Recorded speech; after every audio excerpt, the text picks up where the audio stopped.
नमस्कार दोस्तों, बहुत बहुत स्वागत है आप सबका हमारे चैनल श्री एजुकेशन पर। तो दोस्तों, जैसे कि आप सब जानते हैं कि इंडियन ज्योग्राफी के जो क्वेश्चन है वो आपको टॉपिक वाइज करवाए जा रहे हैं। तो आज का ये हमारा इंडियन ज्योग्राफी का लेक्चर नंबर 6 है। आज के इस वीडियो हम भारत के पठार एवं भारत के प्रमुख दर्रों से संबंधित टॉप 25 क्वेश्चन डिस्कस करने वाले हैं। ये वही क्वेश्चन है जो कि आपके एग्ज़ाम में बार बार पूछे गए हैं और आपकी आने वाली परीक्षा में भी पूछे जा सकते हैं। तो अगर आप किसी भी कॉम्पिटिटिव एग्ज़ाम की तैयारी कर रहे हैं तो यकीन मानिए ये वीडियो आपके लिए बहुत ही ज़्यादा हेल्पफुल होगा। तो इस वीडियो को बिल्कुल भी मत मिस करिएगा, शुरू से लेके लास्ट तक देखिएगा। कोई भी डाउट हो तो कमेंट करके ज़रूर पूछिएगा। यहाँ पे आपको सभी क्वेश्चन जो है वो मैप की सहायता से करवाए जाते हैं और सारे क्वेश्चन की पूरी एक्सप्लेनेशन यहाँ पे आपको दी जाती है। तो जो भी क्वेश्चन के साथ इंपॉर्टेंट इन्फॉर्मेशन आपको बताई जाती है उससे अपनी कॉपी पे नोट बनाकर ज़रूर लिख लीजिएगा, क्योंकि वहाँ से भी आपके एग्ज़ाम में क्वेश्चन पूछे जा सकते हैं। इससे पहले हमने इंडियन ज्योग्राफी के 5 लेक्चर अपलोड कर दिए हैं।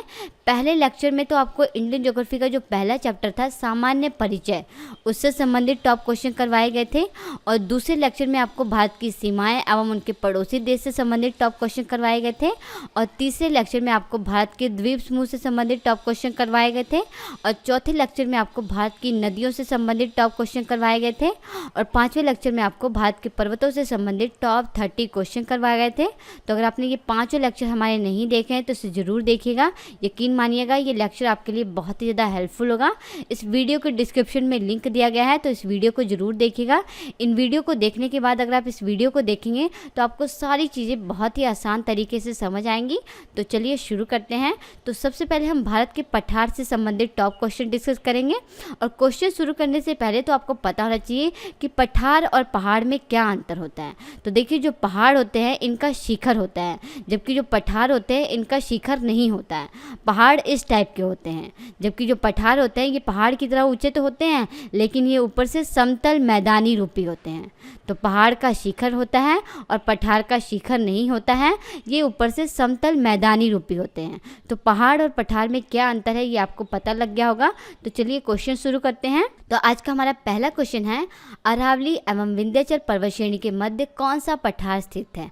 आपको बताना जो अरावली पर्वत श्रेणी है और जो विंध्याचल पर्वत श्रेणी है इसके बीच में कौन सा पठार स्थित है। तो सबसे पहले आप मैप में देखिए कि अरावली पर्वत श्रेणी कहाँ है और विंध्याचल पर्वत श्रेणी कहाँ पे है। तो देखिए ये है अरावली पर्वत श्रेणी।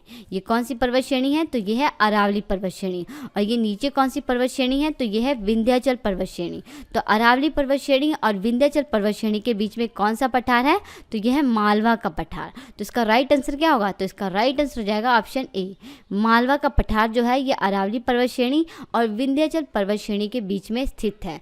अब आपको पता होना चाहिए जो मालवा का पठार है ये कितने राज्यों में फैला हुआ है। तो मालवा का पठार ये कुल 3 राज्यों में फैला हुआ है। कौन कौन से राज्य में, मध्य प्रदेश में, राजस्थान में और गुजरात में। इन 3 राज्यों में मालवा का जो पठार है ये फैला हुआ है। और दूसरा क्वेश्चन आपको पता होना चाहिए कि मालवा के पठार का ये जो कुल क्षेत्रफल है ये कितना है। तो मालवा के पठार का कुल क्षेत्रफल 81,767 वर्ग किलोमीटर है। और तीसरा क्वेश्चन आपको पता होना चाहिए कि मालवा के पठार की सबसे ऊंची चोटी कौन सी है। तो मालवा के पठार की जो सबसे ऊंची चोटी है उसका नाम है सिगार। सिगार चोटी मालवा के पठार की सबसे ऊंची चोटी है। इसकी ऊंचाई कितनी है, तो इसकी ऊंचाई 881 मीटर है। अब आपको पता होना चाहिए कि मालवा के पठार के पश्चिम दिशा की तरफ कौन सी पर्वत श्रेणी है और इसके दक्षिण दिशा की तरफ कौन सी पर्वत श्रेणी है। तो सबसे पहले आप मैप में देखिए, ये हमारे भारत का उत्तरी बिंदु है और यहाँ पे हमारे भारत का दक्षिणी बिंदु है, यहाँ हमारे भारत का पश्चिमी बिंदु है और यहाँ पे हमारे भारत का पूर्वी बिंदु है। तो मालवा के पठार के पश्चिम दिशा की तरफ कौन सी पर्वत श्रेणी है, तो ये कौन सी पर्वत श्रेणी है, ये है अरावली पर्वत श्रेणी। जो अरावली पर्वत श्रेणी ये कौन सी दिशा में स्थित है, तो ये उत्तर पश्चिम दिशा में स्थित है। तो मालवा के पठार के पश्चिम दिशा की तरफ कौन सी पर्वत श्रेणी है, तो वह है अरावली पर्वत श्रेणी। अरावली पर्वत श्रेणी मालवा के पठार के पश्चिम दिशा की तरफ स्थित है। और इसके दक्षिण दिशा की तरफ कौन सी पर्वत श्रेणी है, तो मालवा के पठार के दक्षिण दिशा की तरफ है विंध्याचल पर्वत श्रेणी। इंपॉर्टेंट क्वेश्चन है, ये क्वेश्चन एग्जाम में पूछा गया है। अब आपको पता होना चाहिए कि मालवा के पठार के पश्चिमी भाग को कौन सी नदी प्रभावित करती है और इसके मध्य वाले भाग को कौन सी नदी प्रभावित करती है, और मालवा के पठार के पूर्वी भाग को कौन सी नदी प्रभावित करती है। तो देखिए ये है मालवा के पठार का पश्चिमी भाग, इसे कौन सी नदी प्रभावित करती है, तो माही नदी। माही नदी जो है ये मालवा के पठार के पश्चिमी भाग को प्रभावित करती है। और ये है मालवा के पठार का बीच वाला भाग, तो मालवा के पठार के मध्य वाले भाग को कौन सी नदी प्रभावित करती है, तो वो है चंबल नदी। चंबल नदी जो है ये मालवा के पठार के मध्य वाले भाग को प्रभावित करती है। उसके बाद मालवा के पठार के पूर्वी भाग को कौन सी नदी प्रभावित करती है, तो वो है बेतवा नदी। जो बेतवा नदी है ये मालवा के पठार के पूर्वी भाग को प्रभावित करती है। ठीक है, अब यहाँ पे आपको माही नदी, चंबल नदी और बेतवा नदी के बारे में पता होना चाहिए कि ये कहाँ से निकलती है और इसकी लंबाई कितनी है। तो सबसे पहले देखिए माही नदी। माही नदी ये कहाँ से निकलती है, तो माही नदी जो है ये मध्य प्रदेश के धार जिले से निकलती है। और किस पर्वत श्रेणी से निकलती है, तो विंध्याचल पर्वत श्रेणी से निकलती है। और माही नदी की कुल लंबाई कितनी है, तो माही नदी की कुल लंबाई 585 किलोमीटर है। ठीक है, उसके बाद है चंबल नदी। चंबल नदी ये कहाँ से निकलती है, चंबल नदी जो है ये मध्य प्रदेश में मालवा के पठार से निकलती है। इसकी कुल लंबाई कितनी है, तो चंबल नदी की कुल लंबाई 995 किलोमीटर है। और मालवा के पठार के पूर्वी भाग को कौन सी नदी प्रभावित करती है, तो वह है बेतवा नदी। और बेतवा नदी ये कहाँ से निकलती है, तो बेतवा नदी जो है ये मध्य प्रदेश के रायसेन जिले से निकलती है। किस पर्वत श्रेणी से निकलती है, तो विंध्याचल पर्वत श्रेणी से ही बेतवा नदी भी निकलती है। और बेतवा नदी की कुल लंबाई कितनी है, तो बेतवा नदी की कुल लंबाई 480 किलोमीटर है। ठीक है, अब मैप में आप देखिए जो बेतवा नदी है और जो चंबल नदी है ये आगे जाके एक नदी में मिल गई। ये कौन सी नदी है ये आपको पता होना चाहिए, तो ये है यमुना नदी। ये कौन सी नदी है, तो ये यमुना नदी है। तो बेतवा नदी और चंबल नदी ये किसकी सहायक नदी है, तो बेतवा नदी, चंबल नदी जो है ये यमुना नदी की सहायक नदी है। अगर आपसे ये क्वेश्चन पूछा जाए जो चंबल नदी है ये यमुना नदी में कहाँ पे जाके मिलती है, तो चंबल नदी जो है ये यमुना नदी में उत्तर प्रदेश के इटावा में जाके मिलती है। जबकि जो बेतवा नदी है ये यमुना नदी में कहाँ पे जाके मिलती है, तो जो बेतवा नदी है ये यमुना नदी में उत्तर प्रदेश के हमीरपुर में जाके मिलती है। इंपॉर्टेंट क्वेश्चन है, ये भी क्वेश्चन एग्जाम में पूछा गया है। अब यहाँ पे आप देखिए जो यमुना नदी है ये आगे जाके कौन सी नदी में मिल गई है, ये कौन सी नदी है, ये है गंगा नदी। तो यमुना नदी आगे जाके किस नदी में मिलती है, तो यमुना नदी जो है ये आगे जाके गंगा नदी में मिल जाती है।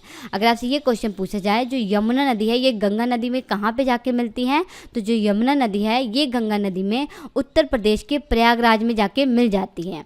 प्रयागराज जिसे इलाहाबाद के नाम से जाना जाता था, अब इलाहाबाद को प्रयागराज के नाम से जाना जाता है।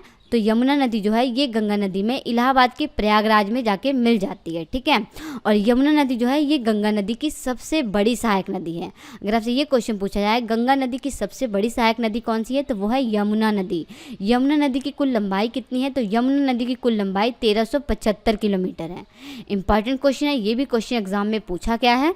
अब यहाँ पे आपको अरावली पर्वत श्रेणी और विंध्याचल पर्वत श्रेणी के बारे में भी मालूम होना चाहिए। सबसे पहले देखिए अरावली पर्वत श्रेणी। अरावली पर्वत श्रेणी ये किस दिशा में स्थित है, तो अरावली पर्वत श्रेणी जो है ये उत्तर पश्चिम दिशा में स्थित है। मैप में आप देख पा रहे होंगे जो अरावली पर्वत श्रेणी है ये उत्तर पश्चिम दिशा में स्थित है। अरावली पर्वत श्रेणी की ये जो कुल लंबाई है कितनी है, तो अरावली पर्वत श्रेणी की कुल लंबाई 800 किलोमीटर है। और अरावली पर्वत श्रेणी की सबसे ऊंची चोटी कौन सी है ये भी आपको पता होना चाहिए। तो अरावली पर्वत श्रेणी की जो सबसे ऊंची चोटी है वो है गुरु शिखर चोटी। गुरु शिखर चोटी अरावली पर्वत श्रेणी की सबसे ऊंची चोटी है।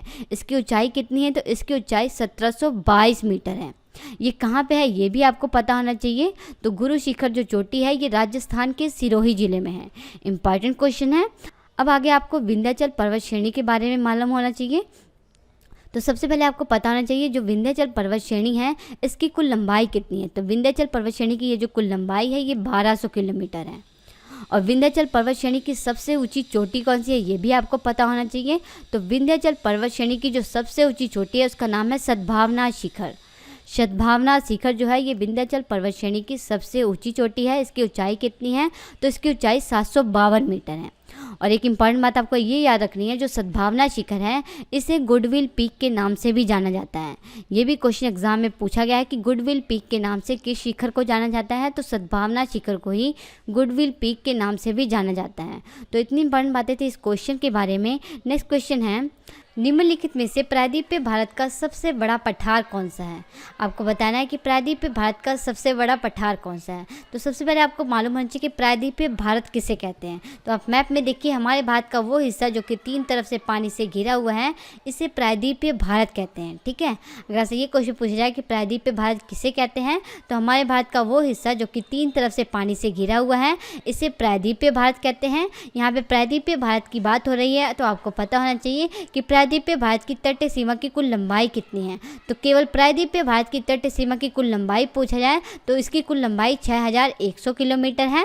अगर ऐसे क्वेश्चन पूछा जाए कि द्वीप समूहों को मिलाकर प्रायद्वीपीय भारत की तटीय सीमा की कुल लंबाई कितनी है, तो द्वीप समूहों को अगर मिला लिया जाए तो प्रायद्वीपीय भारत की तटीय सीमा की कुल लंबाई 7516 किलोमीटर है।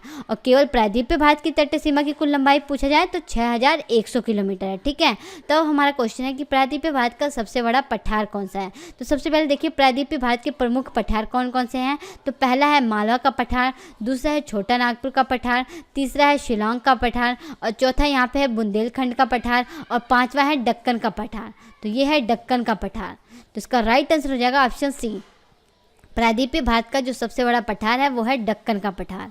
अब आपको पता होना चाहिए कि जो दक्कन का पठार है, इसे विशाल प्रायद्वीपीय पठार के नाम से भी जाना जाता है। ये कितने राज्यों में फैला हुआ है? तो ये कुल 8 राज्यों में फैला हुआ है। ये 8 राज्य कौन कौन से हैं? तो पहला है मध्य प्रदेश, दूसरा है महाराष्ट्र, तीसरा है छत्तीसगढ़, चौथा है कर्नाटक, पाँचवा है आंध्र प्रदेश, छठा है तेलंगाना, सातवां है केरल और 8वां है तमिलनाडु। इन 8 राज्यों में जो दक्कन का पठार है ये फैला हुआ है। ठीक है, अब आपको पता होना चाहिए कि दक्कन के पठार की जो उत्तरी सीमा है ये किसके द्वारा निर्धारित होती है। तो आप मैप में देखिए, ये है दक्कन के पठार की उत्तरी सीमा। इसके उत्तर में कौन सी पर्वत श्रेणी है? तो इसके उत्तर में है सतपुड़ा पर्वत श्रेणी और विंध्याचल पर्वत श्रेणी। तो दक्कन के पठार की जो उत्तरी सीमा है ये सतपुड़ा पर्वत श्रेणी और विंध्याचल पर्वत श्रेणी के द्वारा निर्धारित होती है। और इसकी जो पश्चिमी सीमा है ये पश्चिमी घाट पर्वत श्रेणी के द्वारा निर्धारित होती है, जबकि जो दक्कन के पठार की पूर्वी सीमा है ये पूर्वी घाट पर्वत श्रेणी के द्वारा निर्धारित होती है। आप मैप में देख पा रहे होंगे जो दक्कन का पठार है किस आकार में फैला हुआ है। तो ये त्रिभुजा आकार में फैला हुआ है, यानी कि जो दक्कन का पठार है ये ट्रायंगल शेप में फैला हुआ है। ठीक है, अब देखिए दक्कन के पठार से कौन कौन सी नदियाँ निकलती हैं। तो सबसे पहले आप मैप में देखिए, ये कौन सी नदी है? ये है गोदावरी नदी। ये कौन सी नदी है? तो ये गोदावरी नदी है। और ये कौन सी नदी है? तो ये कृष्णा नदी है। उसके बाद ये कौन सी नदी है? तो यह है कावेरी नदी। तो कृष्णा नदी, कावेरी नदी और जो गोदावरी नदी है, ये तीनों ही नदियाँ किस पठार से निकलती हैं? तो ये दक्कन के पठार से निकलती हैं। ठीक है, अब यहाँ पे आपको गोदावरी नदी, कृष्णा नदी और कावेरी नदी के बारे में सारी जानकारी मालूम होनी चाहिए। सबसे पहले देखिए गोदावरी नदी, ये कहाँ से निकलती है? तो गोदावरी नदी जो है ये महाराष्ट्र राज्य के नासिक जिले से निकलती है। और गोदावरी नदी ये कहाँ पे जाके गिरती है? तो गोदावरी नदी जो है ये बंगाल की खाड़ी में जाके गिरती है। और गोदावरी नदी की जो कुल लंबाई है कितने किलोमीटर है? तो गोदावरी नदी की कुल लंबाई 1465 किलोमीटर है।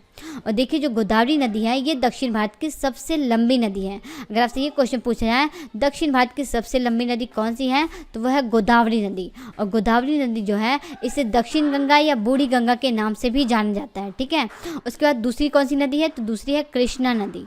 कृष्णा नदी ये कहाँ से निकलती है ये आपको पता होना चाहिए। तो कृष्णा नदी जो है ये महाराष्ट्र के महाबलेश्वर से निकलती है। और किस पर्वत श्रेणी से निकलती है? तो ये पश्चिमी घाट पर्वत श्रेणी से निकलती है। ठीक है, और जो कृष्णा नदी है ये कहाँ पे जाके गिरती है? तो ये भी बंगाल की खाड़ी में जाके गिरती है। इसकी कुल लंबाई कितनी है? तो इसकी कुल लंबाई 1401 किलोमीटर है। और जो कृष्णा नदी है ये दक्षिण भारत की दूसरी सबसे लंबी नदी है। मोस्ट इंपॉर्टेंट क्वेश्चन, ये सभी क्वेश्चन एग्जाम में पूछा गया है। उसके बाद तीसरी कौन सी नदी है? तो तीसरी नदी है कावेरी नदी। कावेरी नदी ये कहाँ से निकलती है? तो कावेरी नदी जो है ये कर्नाटक के कुर्ग जिले से निकलती है। किस पहाड़ी से निकलती है? तो ब्रह्मगिरी पहाड़ियों से ये निकलती है। ठीक है, और कावेरी नदी ये कहाँ पर जाके गिरती है? तो ये भी बंगाल की खाड़ी में जाके गिरती है। और कावेरी नदी की कुल लंबाई कितनी है? तो कावेरी नदी की कुल लंबाई जो है वो 800 किलोमीटर है। तो इतनी इंपॉर्टेंट जानकारी आपको इस क्वेश्चन के बारे में मालूम होनी चाहिए थी। नेक्स्ट क्वेश्चन है, नर्मदा नदी के उत्तर एवं दक्षिण में क्रमश कौन सा पठार स्थित है? आपको बताना है कि नर्मदा नदी के उत्तर में कौन सा पठार है और इसके दक्षिण में कौन सा पठार है। तो सबसे पहले आप मैप में देखिए कि नर्मदा नदी ये कहाँ पे है। तो देखिए ये है नर्मदा नदी। ये कौन सी नदी है? तो ये है नर्मदा नदी। नर्मदा नदी के उत्तर में कौन सा पठार है? तो ये कौन सा पठार है? ये है मालवा का पठार। और इसके दक्षिण में कौन सा पठार है? तो इसके दक्षिण में है दक्कन का पठार। तो इसमें से आपका राइट आंसर क्या होगा? तो आपका राइट आंसर हो जाएगा ऑप्शन बी। नर्मदा नदी के उत्तर में है मालवा का पठार और इसके दक्षिण में है दक्कन का पठार। ठीक है, अब यहाँ पे आपको मालवा के पठार और दक्कन के पठार के बारे में मालूम होना चाहिए था। तो पीछे क्वेश्चन में आपको मालवा के पठार और दक्कन के पठार के बारे में सारी जानकारी दे दी गई है। अब हम जानेंगे नर्मदा नदी के बारे में। सबसे पहले हम पता लगाएंगे कि जो नर्मदा नदी है ये कहाँ से निकलती है। तो देखिए, जो नर्मदा नदी है ये अमरकंटक की पहाड़ियों से निकलती है। नर्मदा नदी कितने राज्यों से होकर बहती है ये भी आपको पता होना चाहिए। तो नर्मदा नदी जो है ये कुल 3 राज्यों से होकर बहती है। कौन कौन से राज्य? मध्य प्रदेश, महाराष्ट्र और गुजरात। इन 3 राज्यों से होकर बहती है नर्मदा नदी। ठीक है, अब आपको पता होना चाहिए जो नर्मदा नदी है ये मध्य प्रदेश में कितने प्रतिशत बहती है। तो नर्मदा नदी जो है ये मध्य प्रदेश में 87% बहती है। और महाराष्ट्र में नर्मदा नदी कितने प्रतिशत बहती है? तो महाराष्ट्र में नर्मदा नदी कुल 1.5% बहती है। जबकि गुजरात में जो नर्मदा नदी है ये 11.5% बहती है। तो ये क्वेश्चन एग्जाम में पूछा गया है कि नर्मदा नदी जो है ये अधिकांश किस राज्य में बहती है। तो नर्मदा नदी जो है ये अधिकांश मध्य प्रदेश राज्य में बहती है। मध्य प्रदेश राज्य में नर्मदा नदी का जो 87% भाग है ये बहता है। ठीक है, अब आपको पता होना चाहिए कि नर्मदा नदी की ये जो कुल लंबाई है ये कितनी है। तो नर्मदा नदी की कुल लंबाई 1312 किलोमीटर है। इंपॉर्टेंट क्वेश्चन है। उसके बाद आपको पता होना चाहिए कि जो नर्मदा नदी है इसके बाएं तरफ कौन सी पर्वत श्रेणी है और इसके दाएं तरफ कौन सी पर्वत श्रेणी है। तो आप मैप में देखिए, नर्मदा नदी जो है इसके बाएं तरफ है विंध्याचल पर्वत श्रेणी और इसके दाएं तरफ है सतपुड़ा पर्वत श्रेणी। नर्मदा नदी के उत्तर में कौन सी पर्वत श्रेणी है? तो विंध्याचल पर्वत श्रेणी है। और इसके दक्षिण में कौन सी पर्वत श्रेणी है? तो इसके दक्षिण में है सतपुड़ा पर्वत श्रेणी। ये भी इंपॉर्टेंट क्वेश्चन है। तो आप देख पा रहे होंगे नर्मदा नदी जो है ये 2 पहाड़ों के बीच से होकर बह रही है। इसके बाएं तरफ है विंध्याचल पर्वत श्रेणी और इसके दाएं तरफ है सतपुड़ा पर्वत श्रेणी। तो देखिए, जब कोई भी नदी 2 पहाड़ों के बीच से होकर बहती है तो वो नदी जो है एक भ्रंश घाटी का निर्माण करती है। तो अगर आपसे ये क्वेश्चन पूछा जाए कि कौन सी नदी भ्रंश घाटी का निर्माण करती है तो वह है नर्मदा नदी। नर्मदा नदी और ताप्ती नदी 2 ऐसी नदियां हैं जो कि भ्रंश घाटी यानी कि रिफ्ट वैली का निर्माण करती हैं। ये दोनों ही नदियां पहाड़ों के बीच से होकर बहती हैं। और नर्मदा नदी के बारे में एक इंपॉर्टेंट बात आपको ये भी पता होना चाहिए, जो नर्मदा नदी है ये अरब सागर में गिरने वाली दक्षिण भारत की सबसे लंबी नदी है। अगर आपसे ये क्वेश्चन पूछा जाए कि अरब सागर में गिरने वाली दक्षिण भारत की सबसे लंबी नदी कौन सी है तो वह है नर्मदा नदी। इसकी कुल लंबाई 1312 किलोमीटर है। लेकिन अगर आपसे ऐसे क्वेश्चन पूछा जाए कि दक्षिण भारत की सबसे लंबी नदी कौन सी है तो वह है गोदावरी नदी। और अरब सागर में गिरने वाली दक्षिण भारत की सबसे लंबी नदी पूछा जाए तो वह है नर्मदा नदी। और गोदावरी नदी जो है ये दक्षिण भारत की सबसे लंबी नदी है, बंगाल की खाड़ी में गिरने वाली। ठीक है, और गोदावरी नदी की कुल लंबाई 1465 किलोमीटर है। तो आपने कंफ्यूज नहीं होना है इन दोनों क्वेश्चन में। जो नर्मदा नदी है ये अरब सागर में गिरने वाली दक्षिण भारत की सबसे लंबी नदी है और दक्षिण भारत की सबसे लंबी नदी पूछा जाए तो वह है गोदावरी नदी। तो इतनी इंपॉर्टेंट बातें थी इस क्वेश्चन के बारे में। नेक्स्ट क्वेश्चन है, छोटा नागपुर पठार का विस्तार किन राज्यों में है। आपको बताना है जो छोटा नागपुर पठार है ये कितने राज्यों में फैला हुआ है। तो सबसे पहले आप मैप में देखिए कि छोटा नागपुर का पठार कौन सा है। तो ये है छोटा नागपुर का पठार।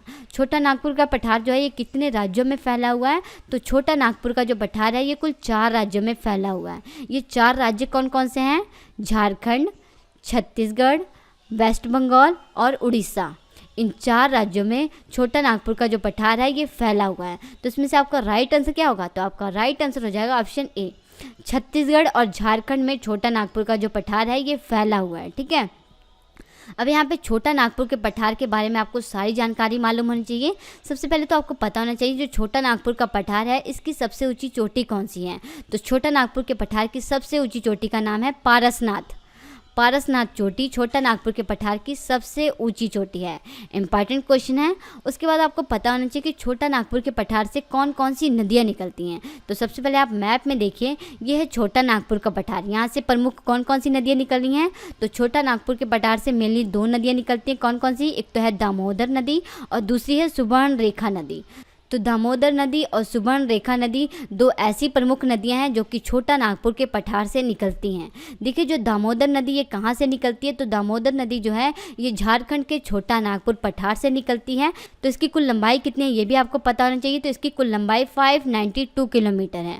और दामोदर नदी को पश्चिम बंगाल का शोक भी कहा जाता है। अगर आपसे ये क्वेश्चन पूछा है कि बंगाल का शोक किस नदी को कहा जाता है, तो दामोदर नदी को बंगाल का शोक कहा जाता है। इंपॉर्टेंट क्वेश्चन है। और बिहार का शोक किस नदी को कहा जाता है ये क्वेश्चन पूछा जाए तो कोसी नदी को बिहार का शोक कहा जाता है। ये सभी क्वेश्चन एग्जाम में सीधे ही पूछे गए हैं। तो इतनी इंपॉर्टेंट बातें थी इस क्वेश्चन के बारे में। नेक्स्ट क्वेश्चन है, गारो, खांसी और जयंतिया पहाड़ियाँ किस पठार के अंदर आती हैं। सबसे पहले तो आपको पता होना चाहिए गारो, खांसी और जयंतिया पहाड़ियाँ ये कहाँ पे स्थित हैं। तो सबसे पहले आप मैप में देखिए, ये है गारो, खांसी और जयंतिया पहाड़ियाँ। ये कहाँ पे है, तो ये मेघालय राज्य में है।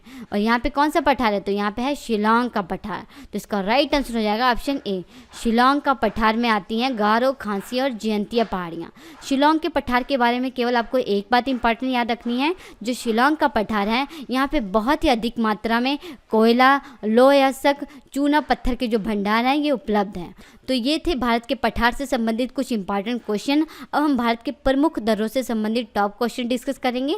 तो चलिए शुरू करते हैं। सबसे पहले तो आपको पता होना चाहिए कि दर्रा या पास किसे कहते हैं। तो देखिए पहाड़ों के बीच की जगह को दर्रा या पास कहा जाता है, या फिर आप दूसरी भाषा में कह सकते हैं कि पर्वतों और पहाड़ों के बीच में पाए जाने वाले वो प्राकृतिक मार्ग जिनसे होकर पर्वतों को पार किया जा सकता है उसे दर्रा या पास कहा जाता है।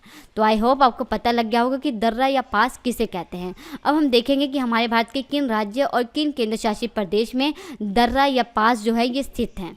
तो देखिए हमारे भारत के कुल 7 राज्य और 2 केंद्र शासित प्रदेश ऐसे हैं जहाँ पे दर्रा या फिर पास जो है ये स्थित हैं। तो 7 राज्य कौन कौन से ये आपको पता होना चाहिए। तो पहला राज्य है हिमाचल प्रदेश, दूसरा राज्य है उत्तराखंड, तीसरा राज्य है सिक्किम, चौथा राज्य है अरुणाचल प्रदेश, पांचवा राज्य है मणिपुर और छठा राज्य है महाराष्ट्र और सातवां राज्य है केरल। इन 7 राज्यों में जो दर्रा है ये स्थित है। और 2 केंद्र शासित प्रदेश कौन कौन से ये भी आपको पता होना चाहिए। तो पहला केंद्र शासित प्रदेश है लद्दाख और दूसरा केंद्र शासित प्रदेश है जम्मू कश्मीर। तो इन 2 केंद्र शासित प्रदेश में भी दर्रे स्थित हैं। ठीक है, अब आपको पता होना चाहिए कि कौन कौन से राज्य में कौन कौन से दर्रे हैं। तो एग्जाम में कई बार ऐसे भी क्वेश्चन पूछ लिया गया है कि बुर्जिल्ला दर्रा ये किस राज्य में है या किस केंद्र शासित प्रदेश में है, भोरघाट दर्रा ये कहाँ पे है। तो अगर आपको पता होगा कि किन राज्यों में कौन कौन से दर्रे हैं तो आप इसका जवाब बहुत ही आसान तरीके से दे पाएंगे। तो प्लीज़ इसे नोट बनाकर लिख लीजिएगा कि किस राज्य या किस केंद्र शासित प्रदेश में कौन कौन से दर्रे हैं। तो सबसे पहले देखिए लद्दाख केंद्र शासित प्रदेश। लद्दाख केंद्र शासित प्रदेश में कुल 2 दर्रे हैं। कौन कौन से हैं, बुर्जिल्ला दर्रा और कराकोरम दर्रा। और दूसरा है जम्मू कश्मीर। जम्मू कश्मीर केंद्र शासित प्रदेश में कितने दर्रे हैं, तो जम्मू कश्मीर केंद्र शासित प्रदेश में 3 दर्रे हैं। कौन कौन से हैं, पीर पंजाल दर्रा, जोजिला दर्रा और बनिहाल दर्रा। ये तीनों ही दर्रे जो हैं ये जम्मू कश्मीर केंद्र शासित प्रदेश में हैं। उसके बाद है हिमाचल प्रदेश राज्य। हिमाचल प्रदेश राज्य में कितने दर्रे हैं, तो हिमाचल प्रदेश राज्य में कुल 3 दर्रे हैं। ये 3 दर्रे कौन कौन से हैं, तो पहला है रोहतांग दर्रा, दूसरा है बारालाचला दर्रा और तीसरा है शिवकिला दर्रा। ये तीनों ही दर्रे हिमाचल प्रदेश राज्य में हैं। और चौथा है उत्तराखंड राज्य। उत्तराखंड राज्य में कितने दर्रे हैं, तो उत्तराखंड राज्य में कुल 3 दर्रे हैं। ये 3 दर्रे कौन कौन से हैं, माना दर्रा, नीति दर्रा और लिपुलेख दर्रा। ये तीनों ही दर्रे जो हैं ये उत्तराखंड राज्य में हैं। उसके बाद है सिक्किम राज्य। सिक्किम राज्य में कितने दर्रे हैं, तो सिक्किम राज्य में 2 दर्रे हैं। कौन कौन से दर्रे हैं, नाथुला दर्रा और जलपला दर्रा। नाथुला दर्रा और जलपला दर्रा जो है ये सिक्किम राज्य में है। उसके बाद है अरुणाचल प्रदेश राज्य। अरुणाचल प्रदेश राज्य में कितने दर्रे हैं, तो अरुणाचल प्रदेश राज्य में कुल 3 दर्रे हैं। कौन कौन से हैं, बोमिडिला दर्रा, यांगयाप दर्रा और दीफू दर्रा। ये 3 दर्रे जो है ये अरुणाचल प्रदेश राज्य में है। उसके बाद है मणिपुर राज्य। मणिपुर राज्य में कितने दर्रे हैं, तो मणिपुर राज्य में केवल 1 दर्रा है। कौन सा दर्रा है, तो वो है तुजू दर्रा। उसके बाद है महाराष्ट्र राज्य। महाराष्ट्र राज्य में कितने दर्रे हैं, तो महाराष्ट्र राज्य में कुल 2 दर्रे हैं। कौन कौन से हैं, थालघाट दर्रा और भोरघाट दर्रा। ये दोनों ही दर्रे जो हैं ये महाराष्ट्र राज्य में हैं। उसके बाद है केरल राज्य। केरल राज्य में कितने दर्रे हैं, तो केरल राज्य में कुल 2 दर्रे हैं। कौन कौन से, पालघाट दर्रा और शेनकोटा दर्रा। पालघाट दर्रा और शेनकोटा दर्रा जो है ये केरल राज्य में है। तो इन सभी चीज़ों को जरूर नोट डाउन कर लीजिएगा कि किस केंद्र शासित प्रदेश में या किस राज्य में कौन कौन से दर्रे हैं, क्योंकि यहाँ से बहुत से क्वेश्चन एग्जाम में पूछे गए हैं। तो चलिए क्वेश्चन स्टार्ट करते हैं। तो हमारा क्वेश्चन है नाथुला दर्रा ये किस राज्य में स्थित है। तो सबसे पहले आपको बताना है कि नाथुला दर्रा ये किस राज्य में स्थित है। तो अभी मैंने आपको पीछे क्वेश्चन में बताया था कि कौन कौन से दर्रे किस किस राज्य में हैं। तो अगर आपने उसे नोट डाउन किया होगा तो आपको इसका आंसर मालूम होगा कि नाथुला दर्रा ये किस राज्य में है। तो आप मैप में देखिए, ये है नाथुला दर्रा। यहाँ पे कौन सा राज्य है, तो यहाँ पे है सिक्किम राज्य। तो इसका राइट आंसर क्या होगा, तो इसका राइट आंसर हो जाएगा ऑप्शन डी। जो नाथुला दर्रा है ये सिक्किम राज्य में है। देखिए सिक्किम राज्य में कितने दर्रे हैं, तो सिक्किम राज्य में कुल 2 दर्रे हैं। कौन कौन से दर्रे हैं, एक तो है नाथुला दर्रा और दूसरा है जलपला दर्रा। ये दोनों ही दर्रे जो हैं ये सिक्किम राज्य में हैं। यहाँ पे नाथुला दर्रे के बारे में सारी इंपॉर्टेंट जानकारी आपको मालूम होनी चाहिए। सबसे पहले तो आपको पता होना चाहिए जो नाथुला दर्रा है ये सिक्किम में कहाँ पे है। तो नाथुला दर्रा जो है ये सिक्किम में डोंगकिया श्रेणी में है। किस श्रेणी में है, तो ये डोंगकिया श्रेणी में है।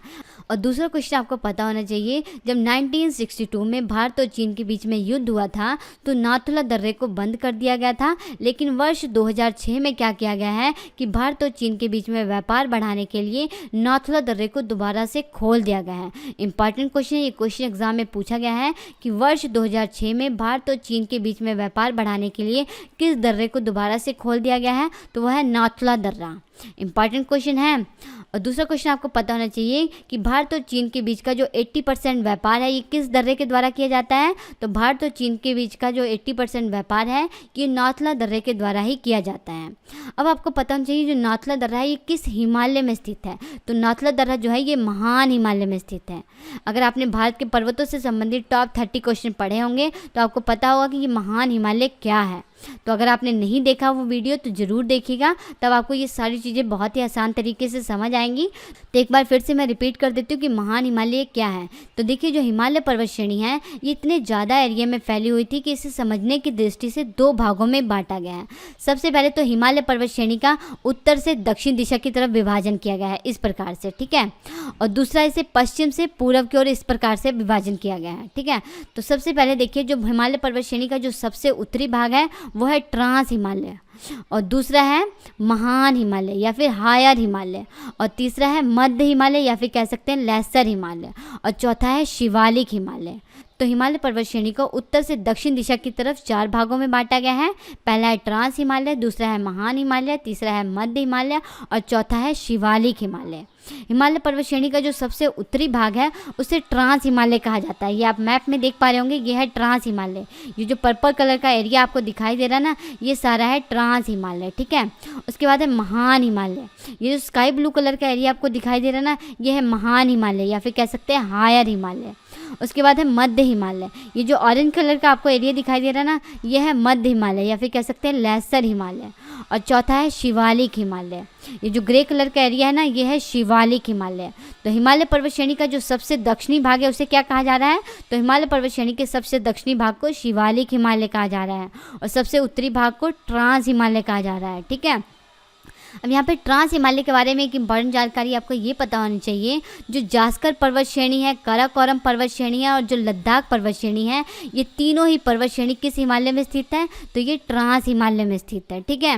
और मध्य हिमालय के बारे में ये आपको पता होना चाहिए, जो पीर पंजाल पर्वत श्रेणी है, धौलाधार पर्वत श्रेणी है, महाभारत पर्वत श्रेणी है और नाग टिब्बा जो पर्वत श्रेणी है, ये किस हिमालय में स्थित है, तो ये मध्य हिमालय या फिर कह सकते हैं लेसर हिमालय में स्थित है। इंपॉर्टेंट जानकारी है। जैसे कि मैंने अभी आपको बताया, जो हिमालय पर्वत श्रेणी इसे 2 भागों में बांटा गया है। पहले भाग में तो इसे उत्तर से दक्षिण की दिशा की तरफ बांटा गया है, तो उत्तर से दक्षिण दिशा की तरफ इसे 4 भागों में बांटा गया है। ये 4 भाग कौन कौन से ये आपको पता लग गया। और दूसरे भाग में इसे पश्चिम से पूर्व की ओर बांटा गया। तो पश्चिम से पूर्व की तरफ हिमालय पर्वत श्रेणी को इस प्रकार से बांटा गया है। जो सबसे पश्चिमी भाग है उसे कहा जाता है पंजाब हिमालय, उसके बाद है कुमायूं हिमालय और तीसरा है नेपाल हिमालय। और सबसे पूर्वी भाग को क्या कहा जाता है, तो सबसे पूर्वी भाग को असम हिमालय कहा जाता है। ये जानकारी आपको मालूम होनी चाहिए। देखिए भारत के पर्वतों से संबंधित जब टॉप क्वेश्चन करवाए गए थे ना, तो ये सारी जानकारी बहुत ही अच्छे से वहाँ पे दी गई है। तो उस वीडियो को जरूर देखिएगा, तब आपको ये सारी चीज़ें बहुत ही आसान तरीके से समझ आएंगी। नेक्स्ट क्वेश्चन है निम्नलिखित में से कौन सा दर्रा श्रीनगर को लेह से जोड़ता है? आपको बताना है कि इनमें से कौन सा दर्रा श्रीनगर को लेह से जोड़ता है। तो इसका राइट आंसर हो जाएगा ऑप्शन ए, जोजिला दर्रा। जोजिला दर्रा जो है ये श्रीनगर को लेह से जोड़ता है। अब आपको बताना चाहिए जोजिला दर्रा ये कहाँ पे है। तो आप मैप में देखिए, ये है जोजिला दर्रा। ये कहाँ पे है? तो ये केंद्र शासित प्रदेश जम्मू कश्मीर में है। केंद्र शासित प्रदेश में कुल 3 दर्रे हैं। कौन कौन से हैं? पीर पंजाल दर्रा, जोजिला दर्रा और बनिहाल दर्रा। ये तीनों ही दर्रे केंद्र शासित प्रदेश जम्मू कश्मीर में हैं। अब जोजिला दर्रे के बारे में सारी जानकारी आपको पता होनी चाहिए। ये तो आपको पता लग गया, जो जोजिला दर्रा है ये श्रीनगर को लेह से जोड़ता है। अब दूसरा क्वेश्चन आपको पता होना चाहिए, जो जोजिला दर्रा है इसकी समुद्र तल से ऊंचाई कितनी है? तो जोजिला दर्रे की समुद्र तल से ऊंचाई 3528 मीटर है। और तीसरा क्वेश्चन आपको पता होना चाहिए, जो जोजिला दर्रा है ये किस पर्वत श्रेणी में स्थित है? तो जोजिला दर्रा जो है ये जास्कर पर्वत श्रेणी में स्थित है। अभी मैंने आपको बताया था जो जास्कर पर्वत श्रेणी है ये किस हिमालय का भाग है? तो जास्कर पर्वत श्रेणी, लद्दाख पर्वत श्रेणी और काराकोरम पर्वत श्रेणी जो है ये किस हिमालय का भाग है? तो ये ट्रांस हिमालय का भाग है। जो ट्रांस हिमालय है ये हिमालय पर्वत श्रेणी का सबसे उत्तरी भाग है। इंपॉर्टेंट जानकारी है। तो इस तरह से अगर आप क्वेश्चन को लिंक करके पढ़ेंगे ना तो आपकी सारी चीज़ें बहुत ही आसान तरीके से समझ आएंगी। ठीक है।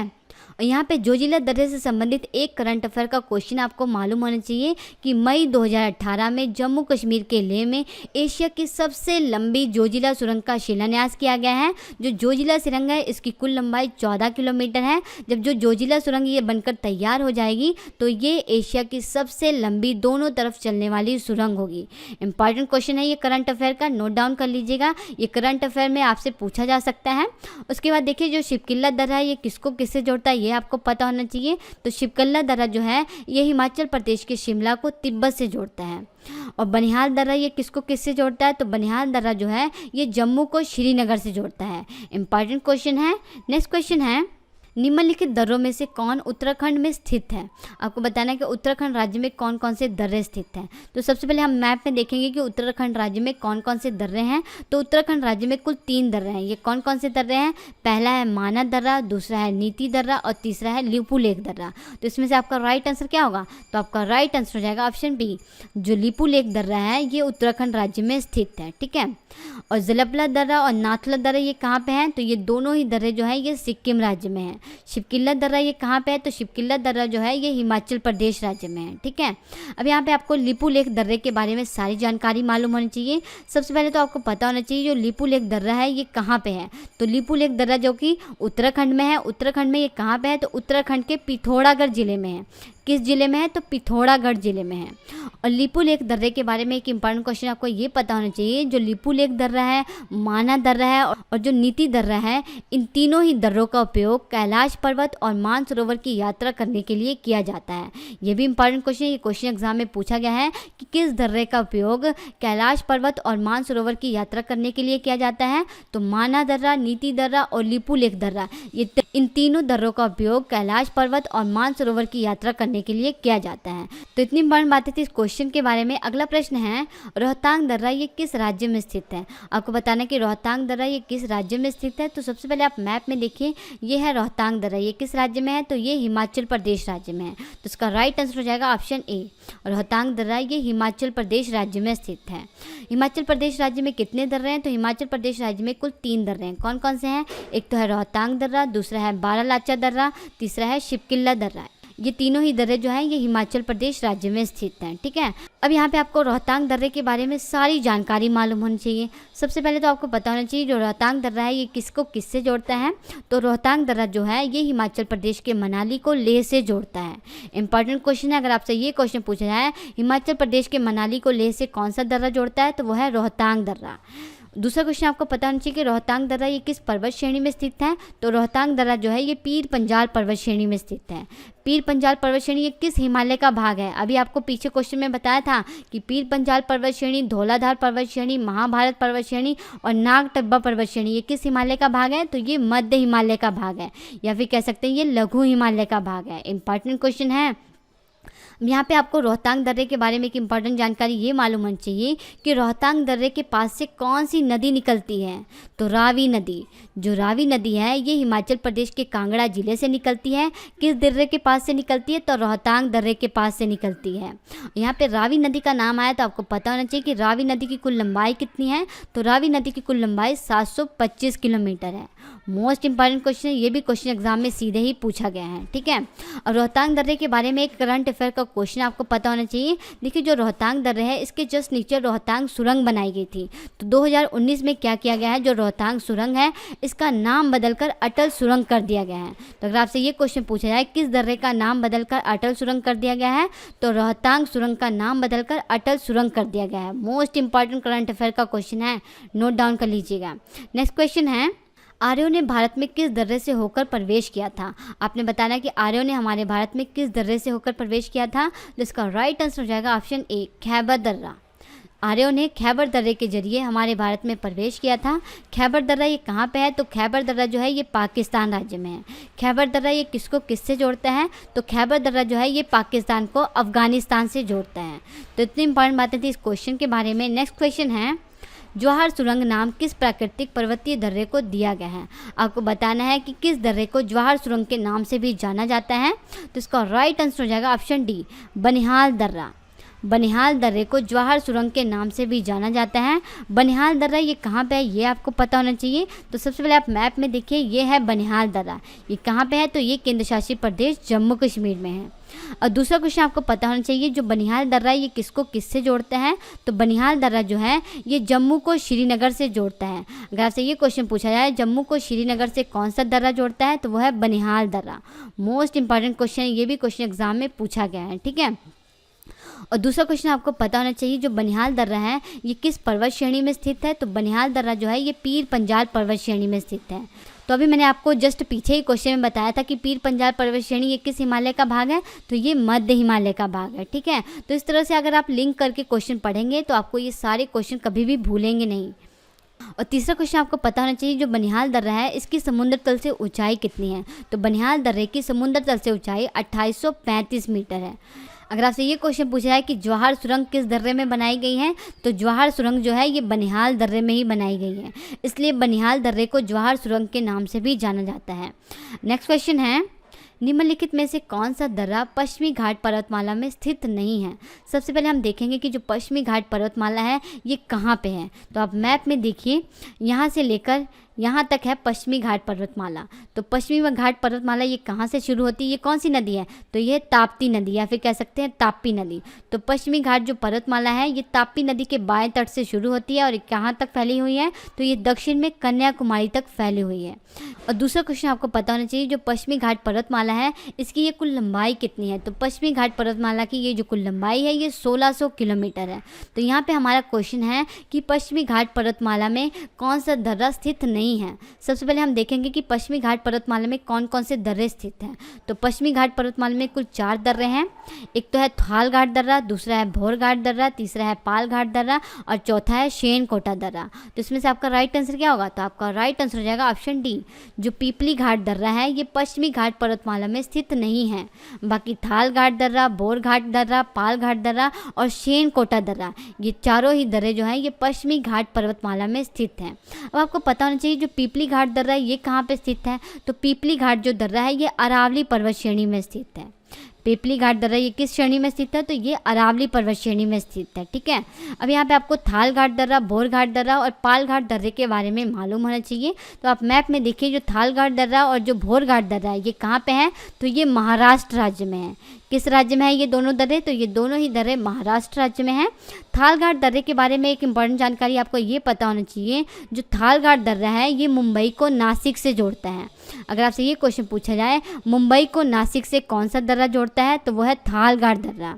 और भोर घाट दर्रे के बारे में आपको पता होना चाहिए, जो भोर घाट दर्रा है ये मुंबई को पुणे और चेन्नई से जोड़ता है। तो अगर आपसे ये क्वेश्चन पूछा जाए मुंबई को पुणे और चेन्नई से कौन सा दर्रा जोड़ता है, तो वह है भोर घाट दर्रा, ठीक है। और पाल घाट दर्रा और शेन कोटा दर्रा ये कहाँ पे है? तो ये केरल राज्य में है। तो इतनी इंपॉर्टेंट जानकारी थी इस दर्रों के बारे में। अब हम जानेंगे पश्चिमी घाट पर्वतमाला के बारे में।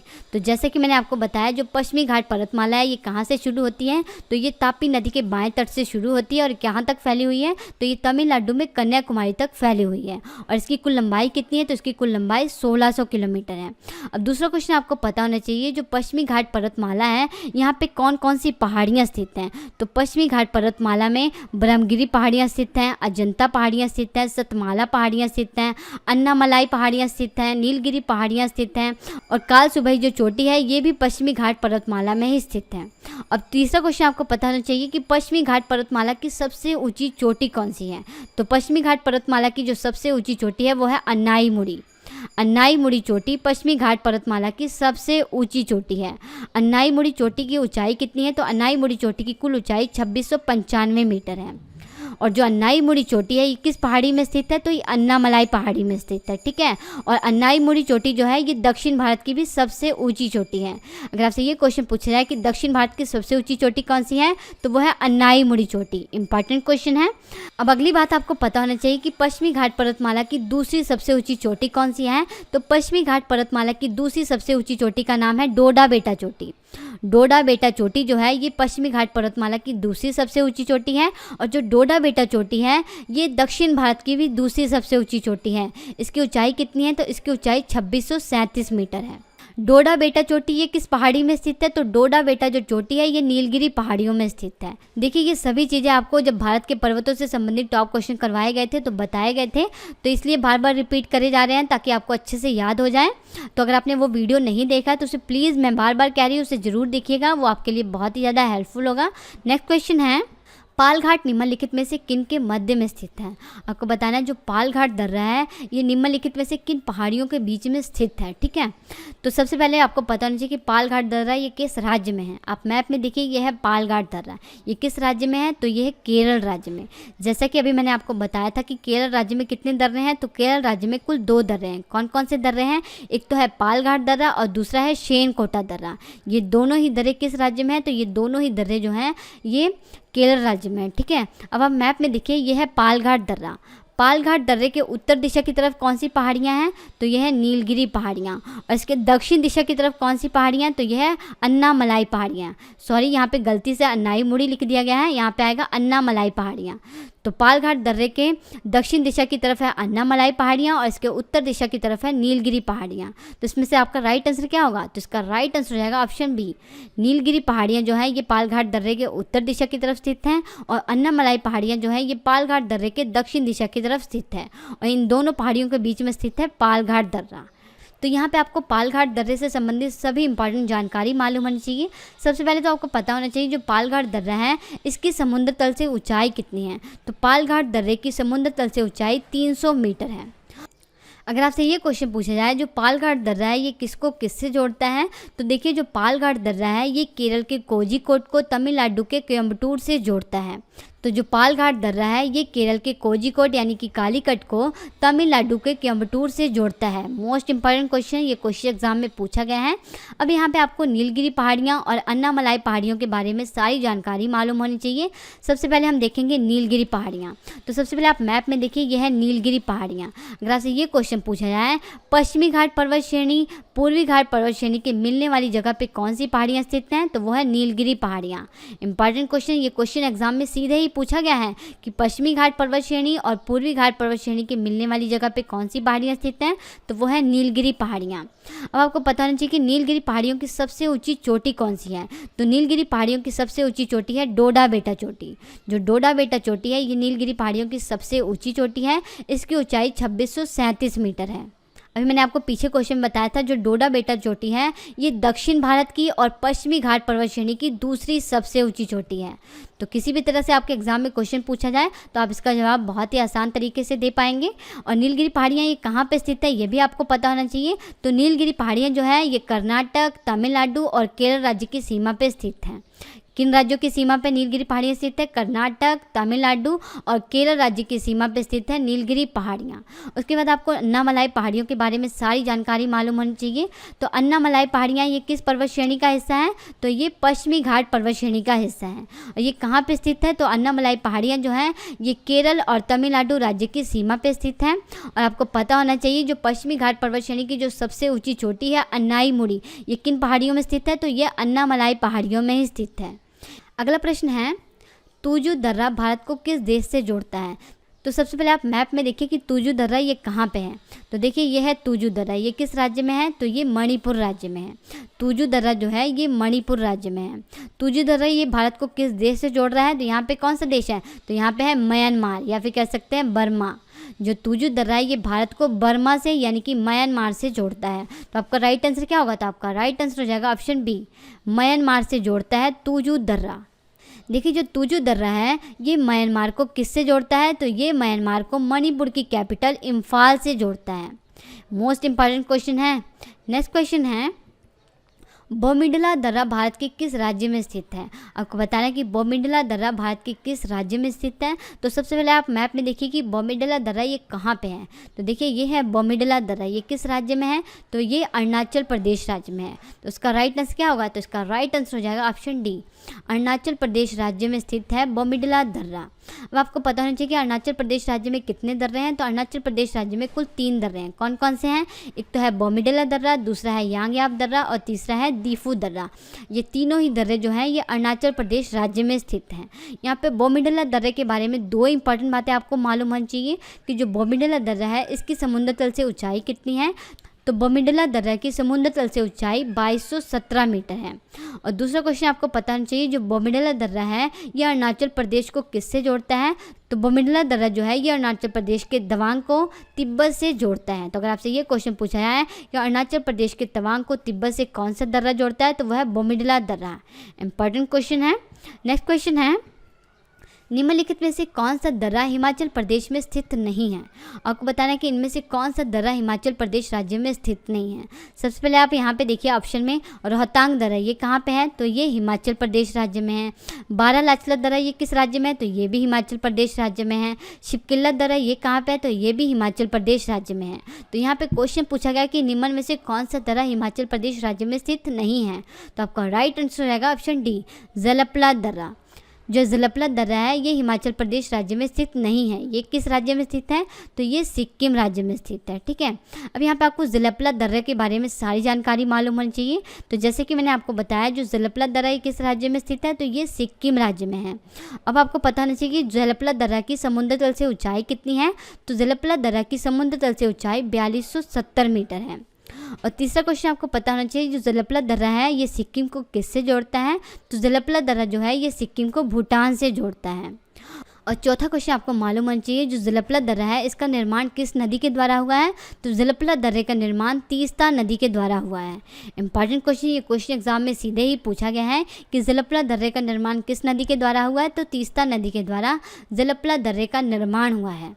यहाँ पे आपको बारालाचला दर्रा, रोहतांग दर्रा और शिवकिल्ला दर्रे के बारे में भी मालूम होना चाहिए। तो रोहतांग दर्रे के बारे में आपको पीछे जानकारी दे दी गई है। रोहतांग दर्रा ये किस पर्वत श्रेणी में स्थित है। तो रोहतांग दर्रा जो है ये पीर पंजाल पर्वत श्रेणी में स्थित है।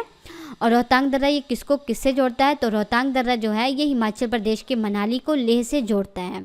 उसके बाद देखिए बारालाचला दर्रा, बारालाचला दर्रा जो है ये किसको किससे जोड़ता है ये आपको पता होना चाहिए। देखिए जो बारालाचला दर्रा है ये हिमाचल प्रदेश के मंडी को लेह से जोड़ता है। तो अगर आपसे ये क्वेश्चन पूछा जाए हिमाचल प्रदेश के मंडी को लेह से कौन सा दर्रा जोड़ता है, तो वह है बारालाचला दर्रा। इंपॉर्टेंट क्वेश्चन है। और दूसरा क्वेश्चन आपको पता होना चाहिए जो बारालाचला दर्रा है इसकी समुद्र तल से ऊंचाई कितनी है। तो बारालाचला दर्रे की समुद्र तल से ऊंचाई 4890 मीटर है। और तीसरा क्वेश्चन आपको पता होना चाहिए कि कौन सी नदी बारालाचला दर्रे से निकलती है। तो चिनाब नदी, जो चिनाब नदी है ये बारालाचला दर्रे से निकलती है। अभी आपको पीछे क्वेश्चन में चिनाब नदी के बारे में सारी जानकारी दी गई थी कि चिनाब नदी ये कहाँ से निकलती है। तो चिनाब नदी जो है ये हिमाचल प्रदेश में मालवा के पठार से निकलती है। किस दर्रे के पास से निकलती है। तो बारालाचला दर्रे के पास से निकलती है। चिनाब नदी की कुल लंबाई कितनी है ये भी आपको पता होना चाहिए। तो चिनाब नदी की कुल लंबाई 995 मीटर है। चिनाब नदी किसकी सहायक नदी है। तो चिनाब नदी जो है ये यमुना नदी की सहायक नदी है। और चिनाब नदी ये यमुना नदी में कहाँ कहाँ पे जाके मिलती है, तो चिनाब नदी जो है ये यमुना नदी में उत्तर प्रदेश के इटावा में जाके मिलती है। तो इस तरह से अगर आप क्वेश्चन लिंक करके पढ़ेंगे तो आपको ये क्वेश्चन बहुत ही आसान तरीके से याद हो जाएंगे। और बारालाचा दर्रा ये किस पर्वत श्रेणी में स्थित है ये भी आपको पता होना चाहिए। तो देखिए जो बारालाचा दर्रा है और जो शिपकिल्ला दर्रा है ये दोनों ही दर्रे किस पर्वत श्रेणी में स्थित हैं, तो ये दोनों ही दर्रे जो हैं ये जास्कर पर्वत श्रेणी में स्थित हैं। जास्कर पर्वत श्रेणी ये किस हिमालय का भाग है, तो ये ट्रांस हिमालय का भाग है, ठीक है। और रोहतांग दर्रे से कौन सी नदी निकलती है ये भी आपको अभी बताया गया था। तो रोहतांग दर्रे से रावी नदी निकलती है।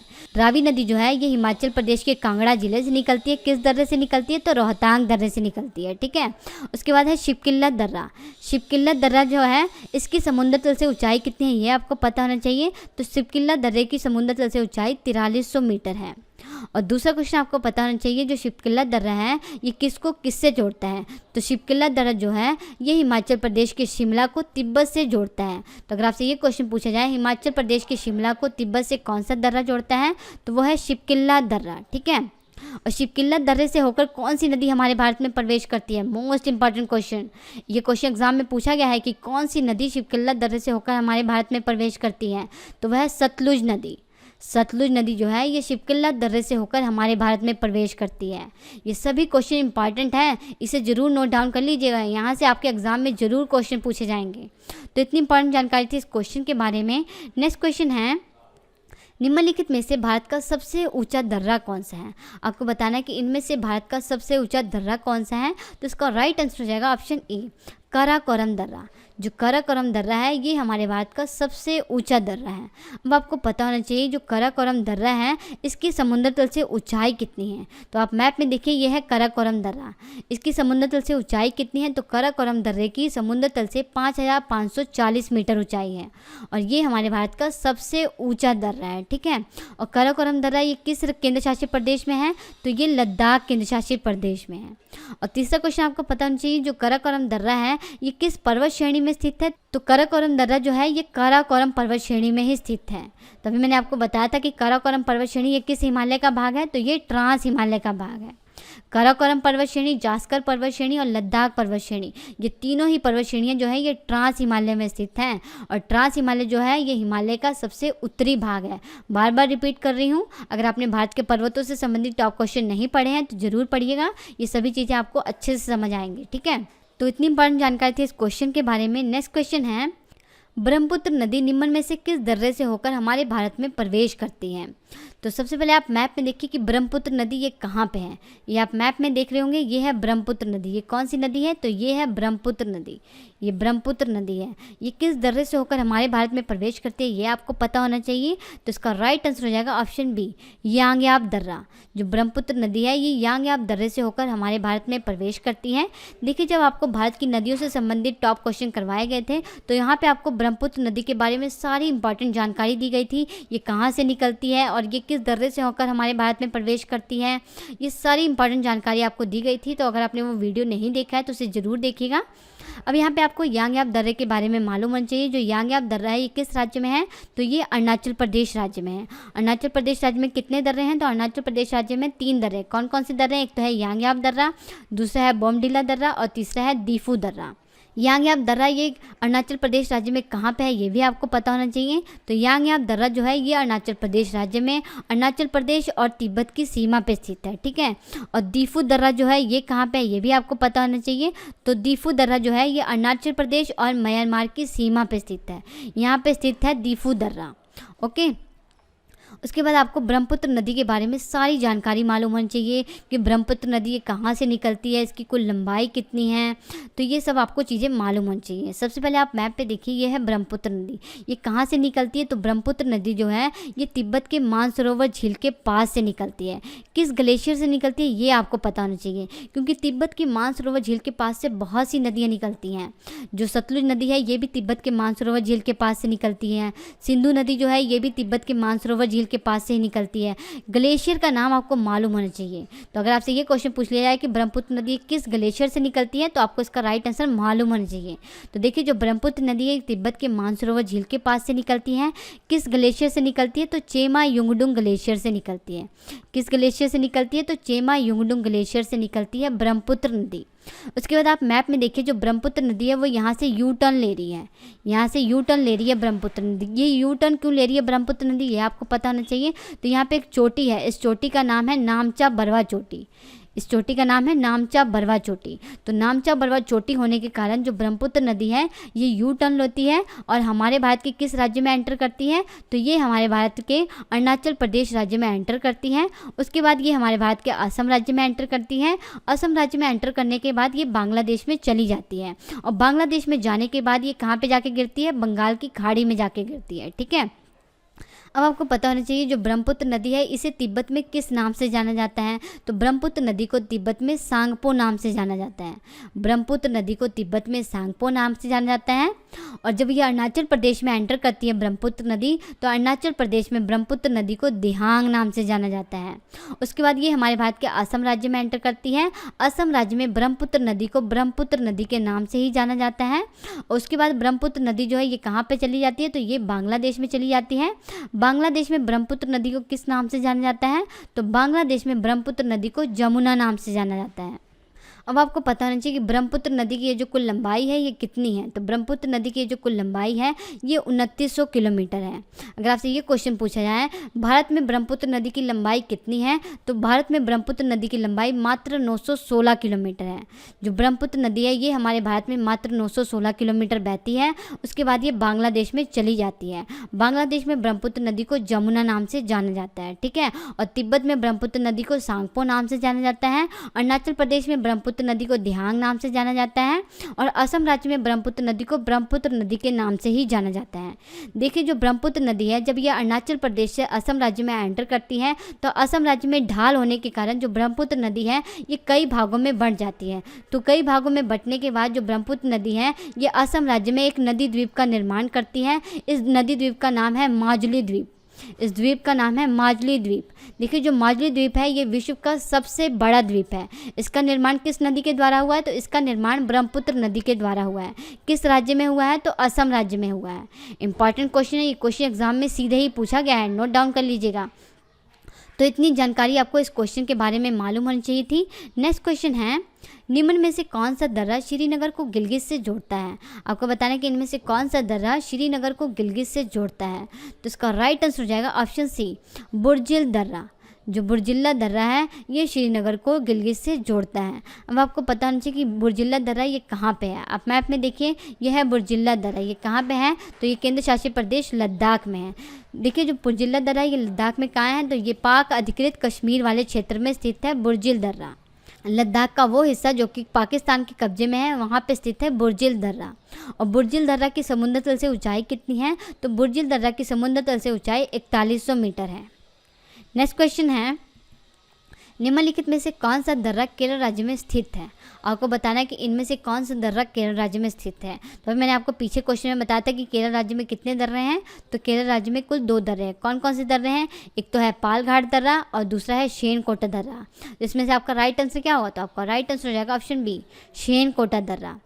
और पालघाट दर्रा जो है ये केरल राज्य में स्थित है। भोरघाट दर्रा ये कहाँ पे है, तो भोरघाट दर्रा जो है ये महाराष्ट्र राज्य में है। दीफू दर्रा ये कहाँ पे है, तो दीफू दर्रा ये अरुणाचल प्रदेश राज्य में है। तुजू दर्रा ये कहाँ पे है, तो ये मणिपुर राज्य में स्थित है। ठीक है, अब यहाँ पे आपको शेनकोटा दर्रे के बारे में सारी जानकारी मालूम होनी चाहिए। सबसे पहले तो आपको पता होना चाहिए जो शेनकोटा दर्रा है इसकी समुद्र तल से ऊंचाई कितनी है, तो शेनकोटा दर्रे की समुद्र तल से ऊंचाई 210 मीटर है। और दूसरा क्वेश्चन आपको पता होना चाहिए जो शेनकोटा दर्रा है ये किस पहाड़ी में स्थित है, तो शेनकोटा दर्रा जो है ये इलायची पहाड़ियों में स्थित है। किन पहाड़ियों में स्थित है ये, तो ये इलायची पहाड़ियों में स्थित है। देखिए जो इलायची पहाड़ियाँ हैं इसे कार्डमम पहाड़ियों के नाम से भी जाना जाता है। तो अगर ऑप्शन में कार्डमम पहाड़ियाँ आ जाए तो आपने कन्फ्यूज़ नहीं होना है।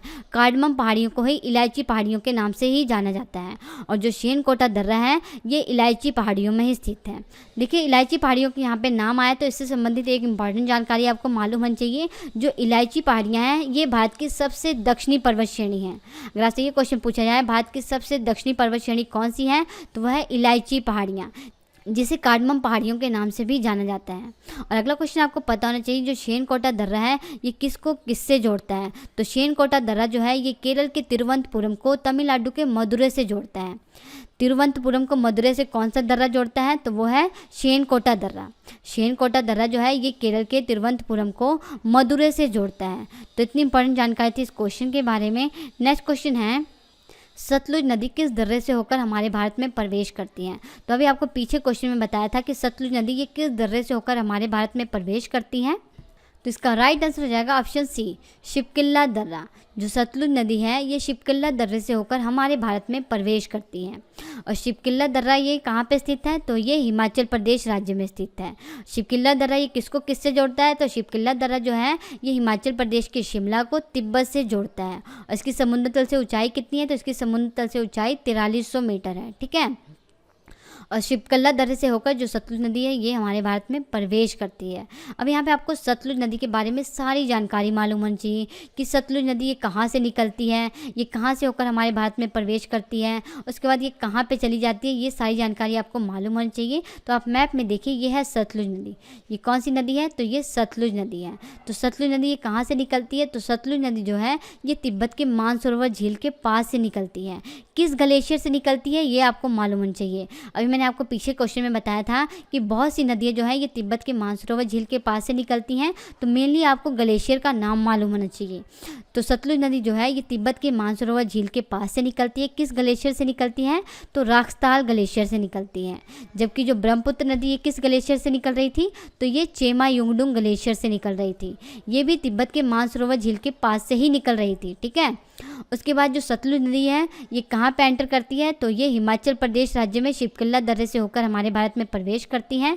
उसके बाद ये कहाँ पे चली जाती है, तो उसके बाद ये पाकिस्तान में चली जाती है। ठीक है। और पाकिस्तान में जाके ये किस नदी में मिल जाती है, तो पाकिस्तान में जाके जो सतलुज नदी है ये सिंधु नदी में मिल जाती है। अगर आपसे ये क्वेश्चन पूछा जाए जो सतलुज नदी है ये किस नदी की सहायक नदी है, तो सतलुज नदी जो है ये सिंधु नदी की सहायक नदी है। सिंधु नदी की प्रमुख सहायक नदियाँ कौन कौन सी हैं, तो देखिए झेलम, रावी, व्यास, चिनाब और सतलुज, ये 5 नदियाँ जो है ये सिंधु नदी की प्रमुख सहायक नदियाँ हैं। अब आपको पता होना चाहिए कि सतलुज नदी की ये जो कुल लंबाई है ये कितनी है। तो सतलुज नदी की ये जो कुल लंबाई है ये 1500 किलोमीटर है। और भारत में सतलुज नदी ये कितने किलोमीटर बहती है ये भी आपको पता होना चाहिए। तो भारत में जो सतलुज नदी है ये कुल 1050 मीटर बहती है। तो अगर आपसे ये क्वेश्चन पूछा जाए कि भारत में सतलुज नदी कितने किलोमीटर बहती है, तो भारत में सतलुज नदी जो है ये 1050 किलोमीटर बहती है और इसकी कुल लंबाई 1500 किलोमीटर है।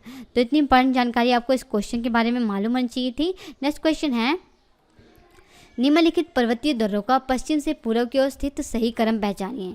आपको बताना है कि पश्चिम से पूर्व की तरफ कौन कौन से दर्रे स्थित हैं। तो इस ऑप्शन के हिसाब से हम देखेंगे कि कौन कौन से दर्रे पश्चिम से पूर्व की ओर स्थित हैं, इन चारों ऑप्शन के हिसाब से। ठीक है। तो सबसे पहले आप मैप में देखिए, ये हमारे भारत का पश्चिमी बिंदु है, ये हमारे भारत का पूर्वी बिंदु है। तो सबसे पश्चिम में कौन सा दर्रा है, तो सबसे पश्चिम में है शिपकिल्ला दर्रा। जो शिपकिल्ला दर्रा है ये सबसे पश्चिम में है। ठीक है। उसके बाद कौन सा दर्रा है, उसके बाद है लिपुलेख दर्रा। उसके बाद कौन सा दर्रा है, तो उसके बाद है नाथुला दर्रा। और चौथे नंबर पर कौन सा दर्रा है, तो उसके बाद है बोमिडिला दर्रा। देखिए जो बोमिडिला दर्रा है ये सबसे पूर्व में स्थित है। ठीक है। तो इसमें से आपका राइट आंसर क्या होगा, तो आपका राइट आंसर हो जाएगा ऑप्शन सी, सबसे पश्चिम में स्थित है शिपकिल्ला दर्रा, उसके बाद है लिपुलेख दर्रा, उसके बाद है नाथुला दर्रा, उसके बाद है बोमिडिला दर्रा। जो बोमिडिला दर्रा है ये सबसे पूर्व में स्थित है। ठीक है। अगर आपसे ऐसे क्वेश्चन पूछा जाए कि पूर्व से पश्चिम की तरफ स्थित दर्रे कौन कौन से हैं ये बताइए, तो इस ऑप्शन के हिसाब से पूर्व से पश्चिम की तरफ कौन कौन से दर्रे होंगे। पहले होगा बोमिडिला दर्रा, दूसरा होगा नाथुला दर्रा, तीसरा होगा लिपुलेख दर्रा और चौथा होगा शिपकिल्ला दर्रा। नेक्स्ट क्वेश्चन है, मानस दर्रा और नीति दर्रा निम्न में से किस हिमालय में स्थित है। आपको बताना है कि जो मानस दर्रा है और नीति दर्रा ये किस हिमालय में स्थित है। तो इसका राइट आंसर हो जाएगा ऑप्शन बी, कुमायूं हिमालय में। मानस दर्रा और नीति दर्रा ये कुमायूं हिमालय में स्थित है। अब आपको पता होना चाहिए मानस दर्रा, नीति दर्रा ये किस राज्य में है, तो ये उत्तराखंड राज्य में है।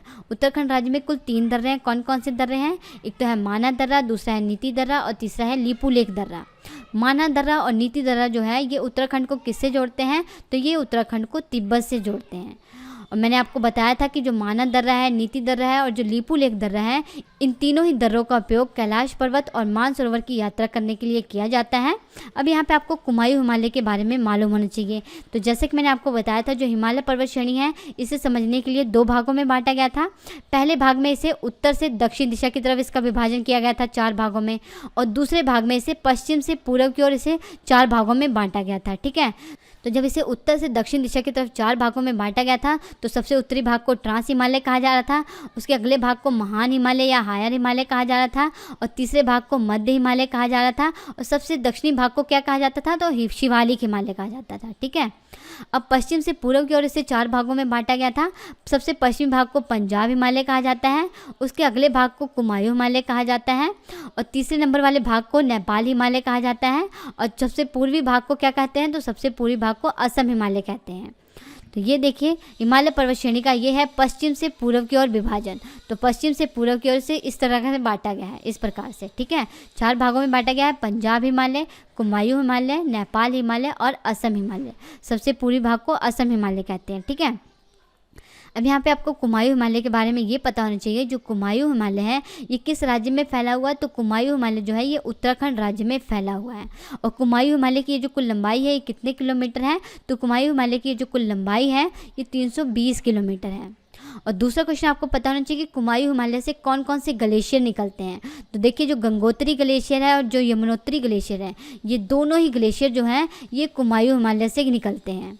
यमुनोत्री ग्लेशियर से कौन सी नदी निकलती है ये भी आपको पता होना चाहिए, तो यमुना नदी। जो यमुना नदी है ये उत्तराखंड के यमुनोत्री ग्लेशियर से निकलती है। और गंगोत्री ग्लेशियर से कौन सी नदी निकलती है, तो भागीरथी नदी। जो भागीरथी नदी है ये गंगोत्री ग्लेशियर से निकलती है। ये सारी जानकारी जो है बहुत इंपॉर्टेंट है, यहाँ से बहुत से क्वेश्चन एग्जाम में पूछे गए हैं, बार बार कह रही हूँ, इसे ज़रूर नोट डाउन कर लीजिएगा।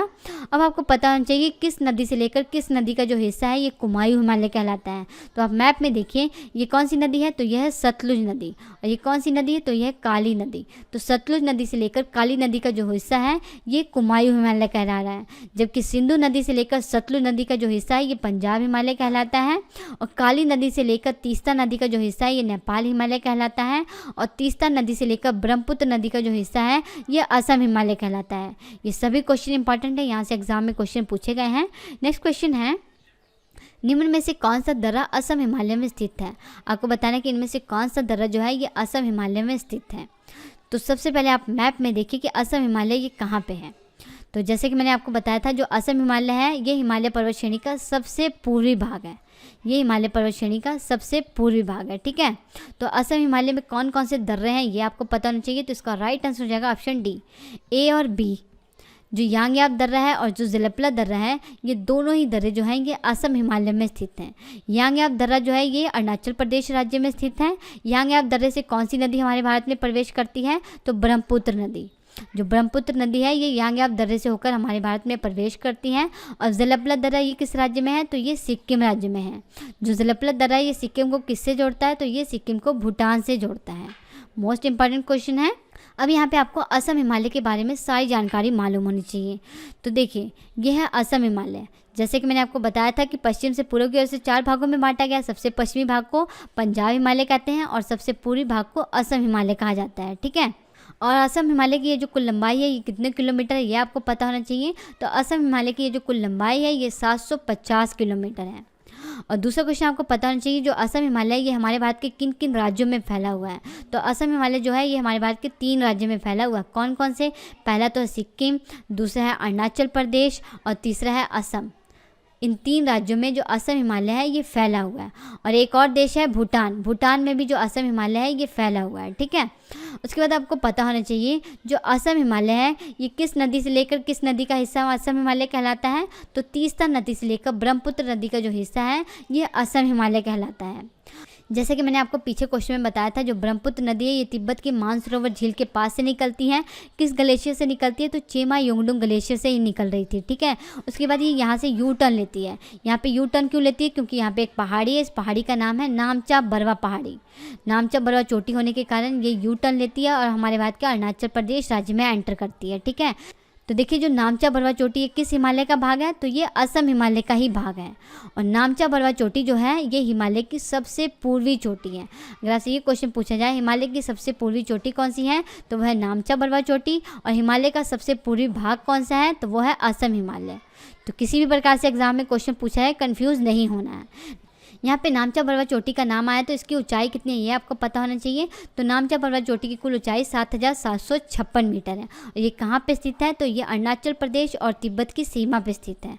तो इतनी इंपॉर्टेंट जानकारी थी इस क्वेश्चन के बारे में। नेक्स्ट क्वेश्चन है, वर्ष 2006 में निम्नलिखित हिमालय दर्रों में से कौन सा एक भारत और चीन के बीच व्यापार बढ़ाने के लिए दोबारा से खोला गया था। तो इसका आंसर आपको कमेंट बॉक्स में कमेंट करके बताना है। अगर आपने ये पूरा वीडियो ध्यान से देखा होगा तो इसका राइट आंसर आपको मालूम होगा। तो प्लीज़ इसे कमेंट करके ज़रूर बताइएगा। और आपको अगर ये वीडियो अच्छा लगता है तो इस वीडियो को अपने फ्रेंड्स में ज़्यादा से ज़्यादा शेयर करिएगा। तो आज के इस वीडियो में इतना ही।